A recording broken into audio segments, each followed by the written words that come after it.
Hello everybody, Drew here again for more Feed the Beast Minecraft. Yay! It's episode 11. I didn't actually think we were going to make it this far, I'll be totally honest. But we have. And there's been a request for world download. Now, I know a lot of people do that kind of thing, and that's what I was planning to do that, and you'll see our little upgrade here in a moment. And I think what we're going to do is we're going to do it at episode 15. Or I can do it today. So when we're done this episode, I'll put a bunch of gear in the chest so you guys will have access to it. And then I'm going to upload the entire pack because I remember this isn't just straight monster. There is a few upgrades and different configuration files as well as different mods. So I'll upload the whole package into a download somewhere and, you know, go on and be free and download it to your heart's content if that's what you guys want.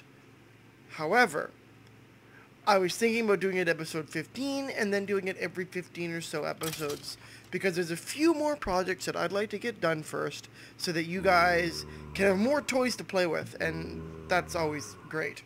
Now, if you're looking at what's in front of us here, you'll remember last episode we built our mob spawner, and you'll remember how I wanted to put a secondary spawner on this side that was controlled by us. Well, changed my mind, decided, you know what, screw it. We're going to go 2 auto spawners, and we're hooked into a Dynamic Liquid Tanks 2 tank, which is a multi-block tank, and it's unlimited size. Doesn't matter how big or small you make it, it'll work as long as it's hooked to a tank controller. And you'll see in here we have 763,388 buckets. That's a lot. That means we've killed 70,000 mobs, some 7,000 mobs in this system. And we'll pop upstairs, and you can see we've got quite a stack of gear going there. Oop, no, that's the wrong way. Going up. There we go. So you'll see here, I decided to just go screw it. 2 cursed earths, because I couldn't get the wiring the way I wanted it for the other farm. So instead, we'll be putting that downstairs at some point, probably into this wall. In fact, I could probably get 2 spawning chambers in this wall and then be able to control those independently. Pretty neat. If we look here, you'll see we've got bones, gunpowder, zombie flesh, which really I don't know why I'm keeping. We have string, we have arrows, ender pearls, which is awesome. Spider eyes and zombie brains. And then in this guy, we were getting bows, but decided because they're getting those so often to just nullify them, as well as being overflow. Anything once this chest is full will just go into there. But the reason for keeping these guys is we can combine them, especially when we get chain, in order to get steel. Because I don't have a coal coke or blast furnace set up to get steel at this point, which I probably should do. But that's not on today's agenda. Eat really quickly here. Today's agenda is strictly upgrades. We're going to be trying to future-proof our house just a little bit more. And you'll remember that we had set this guy up last time. This is our assembly table. And they are automated. However, let's pop into the basement here. The issue is they automatically output to other sides. Yeah, so if we go up top here, while this will work, I can automatically request it if I say do, what's this guy? I think this guy is the advanced. Let's go check. Yeah. So if I request an advanced, it'll do it automatically because the only thing been selected by this assembly table was the advanced processor setup. So it'll go ahead, it'll, and cut it out, and then it goes to this table and stays there. Same thing if I make a basic processor, it gets ejected to this table and stays there. It doesn't actually get imported into our system. And I shouldn't need to actually use an import or export bus with this guy. Just having the ME interface there should automatically pull it out of the table when it's done. So, we're going to make a lab. We're going to make a new lab. It's going to be our assembly processing facility. That's upgrade number 1.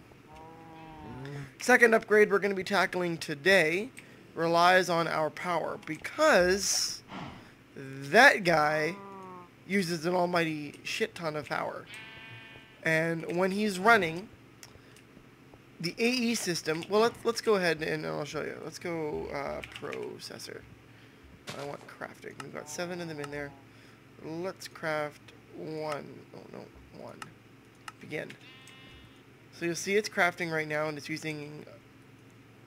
Let's see. We'll go back down the hallway real quick because that should be on. Yes, indeed it is. It's working.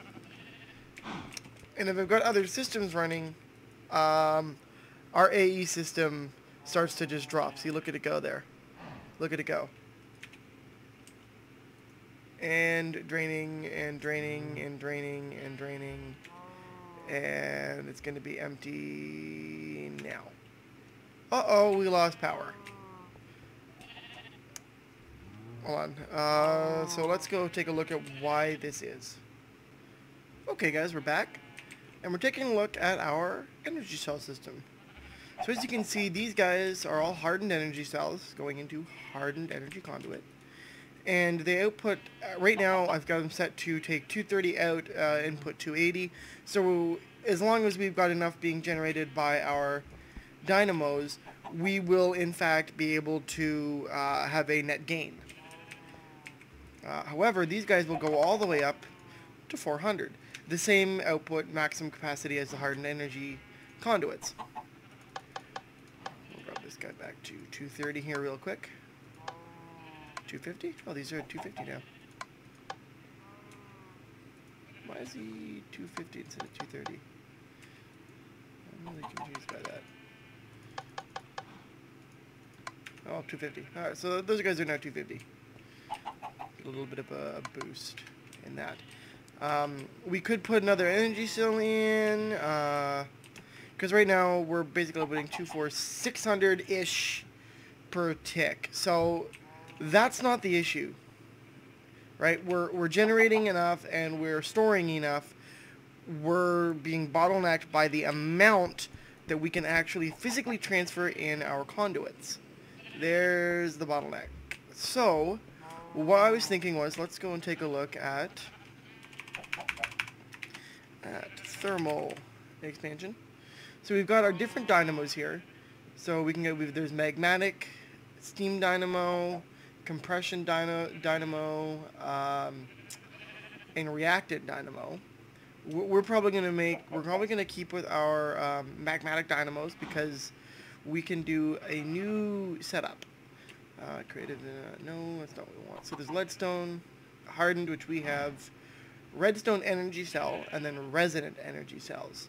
So what I think what we're going to want to do is we're going to now upgrade to probably basic redstone. We've had enough of our hardened energy conduits. They do a good job. We can use them in some of our other positions around the base, but it's time for an upgrade.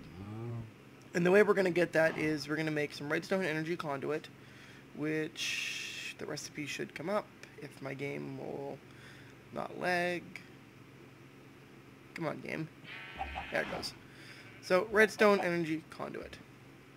How do we make these guys? Well, we have redstone energy conduit empty, which is electrum and hardened glass, which we then fluid transpose with liquid redstone. That's pretty much the only way to get these guys, right? That's it. Shapeless crafting would be if we had the old version of redstone energy conduit, which obviously we don't. The other option too would be, where is this guy? Where is resident?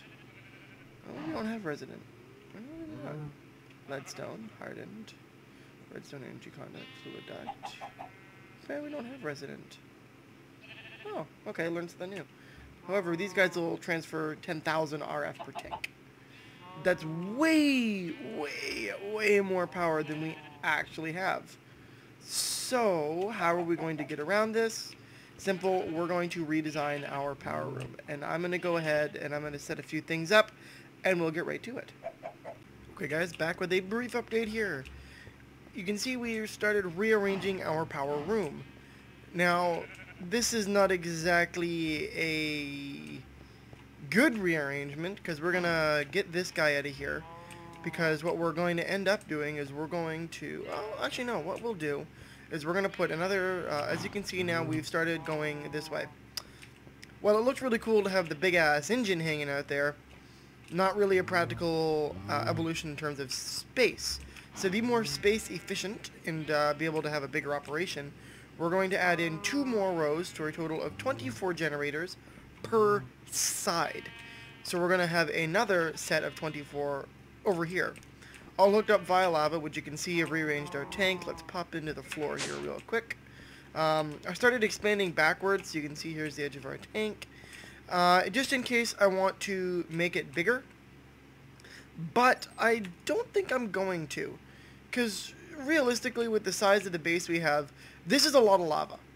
Right? We have 3.9 or 3,920 buckets of lava. That's plenty for what we're doing. So I'm going to go ahead and close this little hole off here, because don't want anything wandering in. But that's fine for now. We may expand this, and of course, eventually the goal is to have an off-site power generation facility. I'm thinking somewhere south of us there. But that'll come with time. So what I've been doing in the meantime here is, because our bottleneck is in these hardened energy conduits, we can produce a lot of power, but we can't transfer it.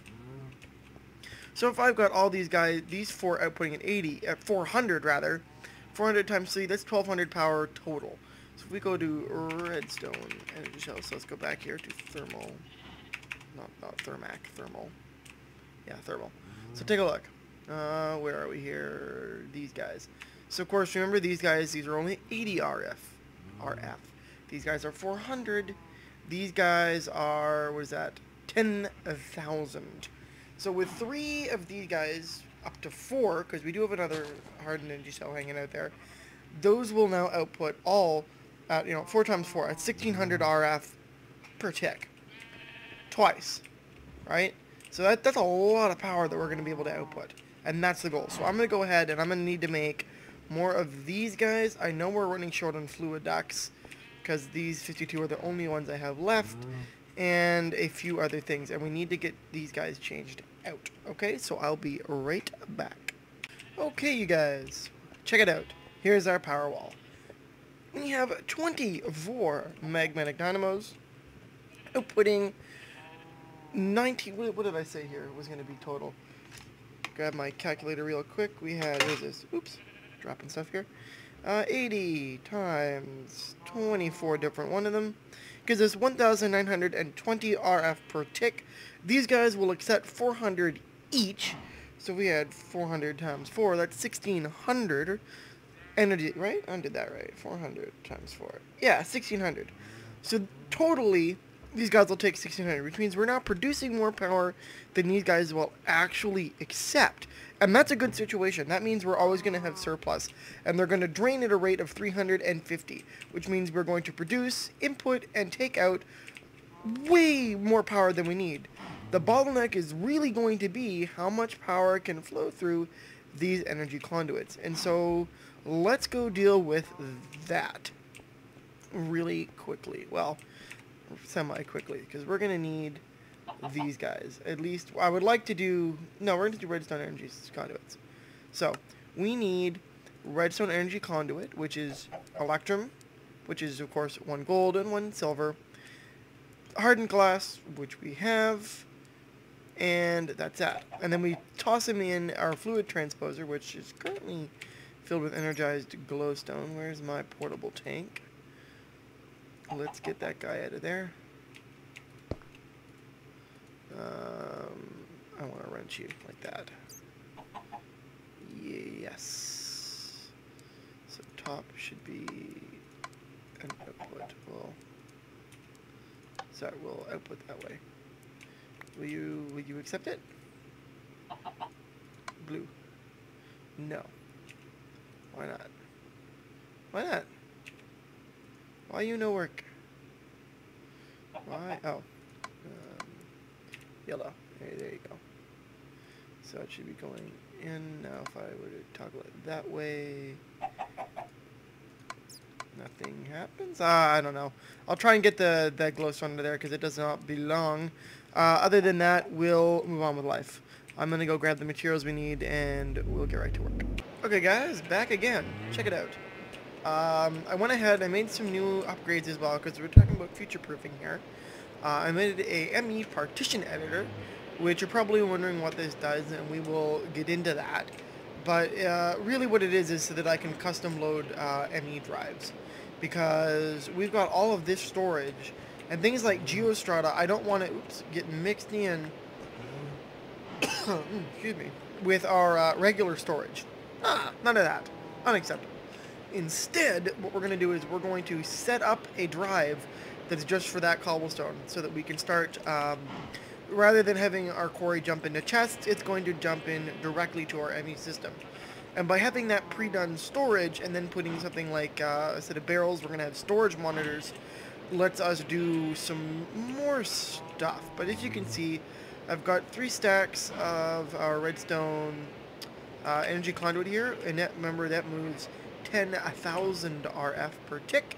So let's go ahead and install this guy.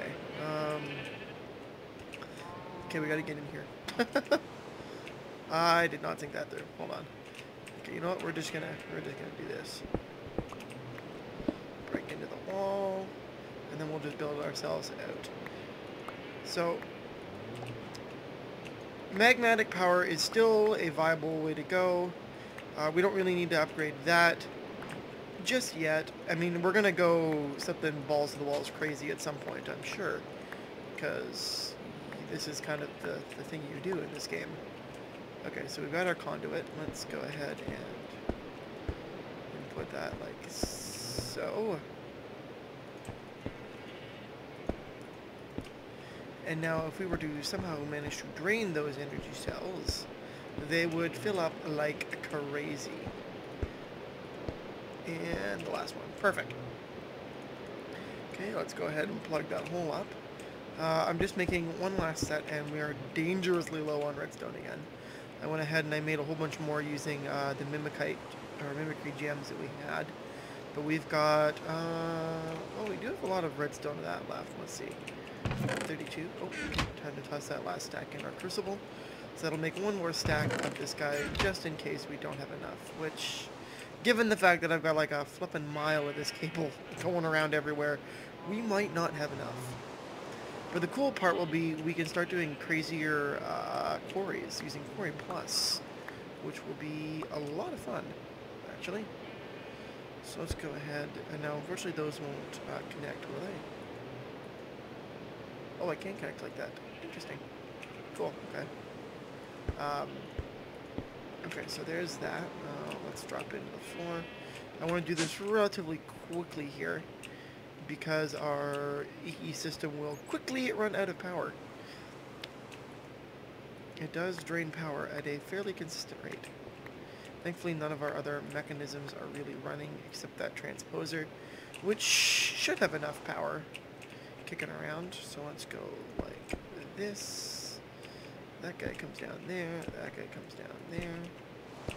Actually, I'm gonna do a quick cut here because this is the boring part again. So I'll be right back. Okay, guys, welcome back. Check it out. Now we're going to have to wait to fix our farm setup here, and that's fine because we're not really using it right now, nor are we using our trees, and we have a good buffer of fertilizer so that if we wanted to run our tree setup, which I did hook up because it also hooks into our mob setup, we'll be fine. We've got enough fertilizer to run our trees for quite a while because it only plants one tree at a time and therefore only uses one fertilizer, and we have a full iron chest. These guys have been repowered back up and operating on full tilt capacity. They were both full of mobs. And again, we're going to be reworking our control system for that. I think we're going to want to put it either down here, or we can come up with some sort of fancy contraption up here that controls them. I don't know. We'll figure that one out. Because we can use signal buses and crazy crap like that, which would be kind of fun. Okay, ideas. The one thing we also haven't set up is this guy, because this is what we're going to be working on next. Right, this all sort of started because I went, you know what I need? I need assembly tables, and then they use a almighty shit ton of power. Especially when we're automating. The other thing we're going to need to do is we're going to make some more drives, and if we pop open our chamber here, you'll see that I've now added the pattern to make more magnetic dynamos, invar gears, encoding patterns for, what do we got, the transmission coils, all of the different cells. So I could go ahead and tell it to make a 64K storage cell, which obviously we don't have the resources to do, as well as all these storage guys here. And we're probably going to, oh, hello, Charles. What we're probably going to end up doing is getting into extra cells. But that's going to be a separate episode, because that's going to be a ton of work. So what I'm going to go ahead and do is I'm going to quickly do a little finagling here, and I'm going to get set up for the next session of this episode. So I'm going to grab some stuff, and I'll be right back. Quick time. Hey guys, quick little check-in here. I just decided to go visit our pumping station here in the Nether, and oh man, look at the damage that we have done to the Nether. Lava was up to here when we started, by the way. This was lava. We have pumped out all the way down here. Like, check out over here. Look how much lava we pulled out. Oh man. Okay. Oh, hello, giant heat scar spider, and a nitro creeper. Yeah, we're gonna need to do something about that real soon. I just was coming to grab some glowstone. We're going to be doing a few new operations when I get back to the overworld. Okay, see you in a minute. Hello once again. So we're back here building our new assembly room. As you can see, we have got 4 assembly chambers. These 2 are empty right now, but you'll notice how close we are to our farming room. Not a lot of room. In fact, this part is part outside, so we're going to have to get fancy and hide all this stuff. However, to not ruin the look, because gray brick versus white brick is a no-no, we're using micro blocks, which these guys are all forged multi-partable, to close in our design here. We'll go on the other side, and then we just gotta go like that, and like that. Okay, so got that there. Now we go along with our other panels, like so, and we end up with perfectly camouflaged wall. Check that out. You would never know that it's a different type of block on the other side. This is why micro blocks are absolutely amazing. But they're complicated too. Well, I wouldn't say complicated. You can get lost in the amount of crazy, ridiculous stuff that you can do with micro blocks. And you can see that up top here we're going to be replacing this because it didn't end up liking the look that the walls were. So I'm going to go ahead and do that, and we'll be back. Alright, you guys, we are getting ready to fire this system up. Let's knock that out of the way. And then we're gonna come along here, and then we're gonna have to, actually, we're gonna need to drop this guy down. Helps when you use the right tools. I'm gonna drop this guy over this way. So what we're gonna do, take that like that, and run him along the floor till we get to about there, and then we can come up like that, and you're gonna go over to here like that. Actually, we'll take you back. Ooh, we gonna have enough? I don't think we're gonna have enough cable here. No, we don't. Damn it. Okay. So I need to make some more fluix dust, and I'll fix that guy in a moment. But we want to go see and make sure that this is actually going to work as we expect it to. So let's pop over to our crafting room. And then I'm going to try about wiring the doors up, because this is going to get needlessly funky. Like, what I'm about to do is completely needless. Like, we could just have an open door. But that's not my style. Why would I do that? So we need this guy, which means we need fluix dust, which means Let's make as much of this as we can, actually. We're going to make 54 of it. That's fine by me. Because then we're going to make as much cable as we can, which I should teach the system how to make both Fluix dust and ME cable. So 54. Good. Good enough. Close that. I'll fix that guy up in a moment. Let's go to crafting here, and we're going to tell it we want to craft one of those guys, and then we're going to go back to normal and go grow. There's 4 of them in the system. Now if we go back, now because we deselected that, we're probably going to have to reselect it, but this should be imported, yes, so we'll go ahead and select it, and oh, even some of these guys are getting in on the action. That's interesting. Do they power up? And you see here we have an independent power supply for this room. Well, it's not independent, rather it's a buffer, so that when we're putting heavy strain in the system, yeah, it's going to be feeding into here, but there's enough power here that we should be okay. And it does this relatively quickly, but it should pull that out there when we're done. While it's doing that, we're going to go ahead and connect this guy up. Whoop. But what we're going to do is we're going to have a closed system. Yeah, it's gone. Perfect. So I can put that stuff away. Let's go on over here and go gross. And that was 5. And you know what that means? It works. Let's go ahead. We'll pull that out of there and we'll tell it to craft me 1. It's working on it. Good. I can toss some of these other parts away because we don't need them anymore. But we're going to wire up the doors.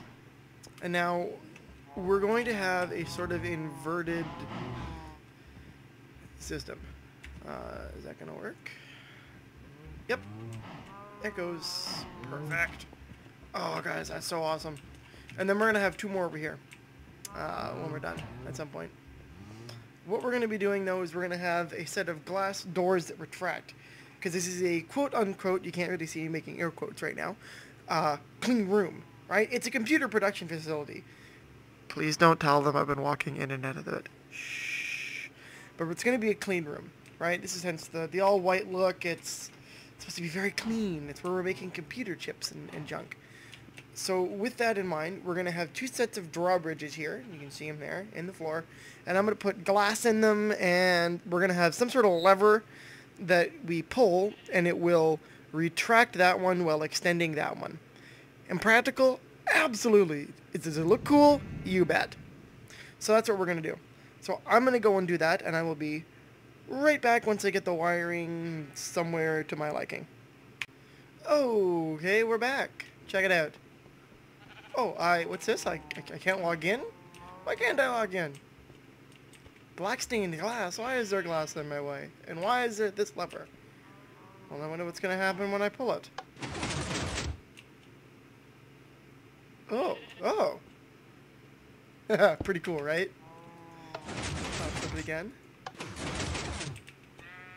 One more time. And again. Alright, enough of that. Let's pop down and see what this is about. Check it out. This is one of the things that I'm really digging with Project Red. Check this guy out. This is an invert cell. Made, let's see, because I was looking for ways to do inverted redstone. I'm like, wait a minute, there's gotta be a way that this guy handles that. As it is, it does. Sorry, that's a buffer cell. We want an invert cell. So check it out. Made 4 circuit plates, courtesy of some mimicrite ore and some stone that I had. Made a wired plate, which, again, had to make more of these circuit plates, which they're stupid easy to make. You take some, we call it smooth stone, smelt it, you get circuit plates. Right? No big deal. Easy peasy. That's nice to do. But there's a whole bunch of other stuff you can do. Like there's synchronizers, so you can synchronize your timings between things. There's a multiplexer. I have no idea what that does. A rain sensor, so it only goes off when it rains, which would be really cool if we do a rain-activated thing. I don't know. What else? You have a state cell, a counter, there's a NOT gate, like all your gates are here.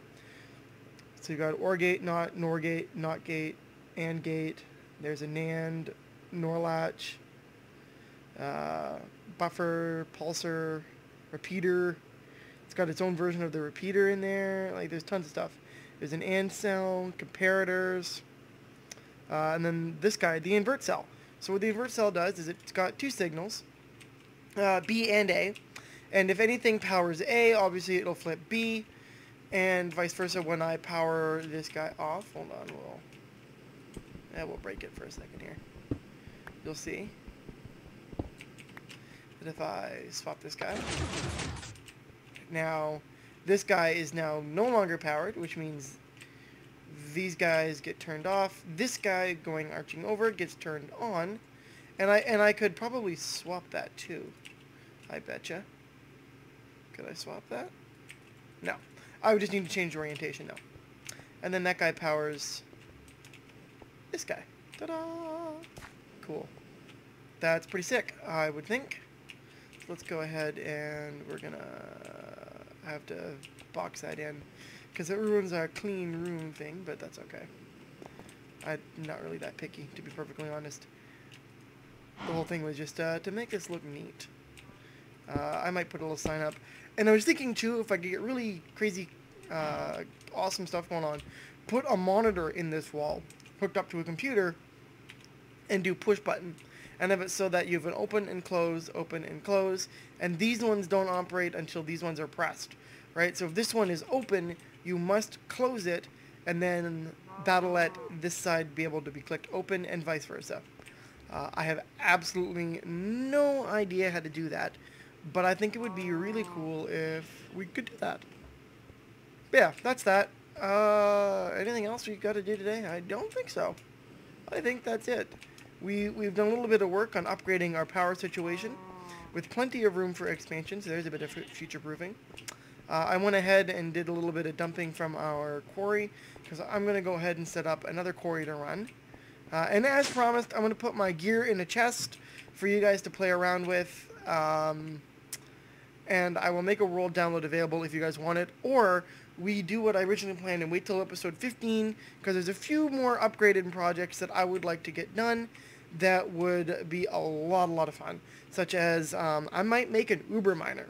While quarries are really cool, having an Uber miner would be even cooler. So there's that option, as well as there's a few things that I want to get into using extra cells for liquid storage and other kind of funky things that you can do with extra storage, or extra cells rather, that would expand our ME network. Because I'm going to put another drive bay, I think, on top of this guy.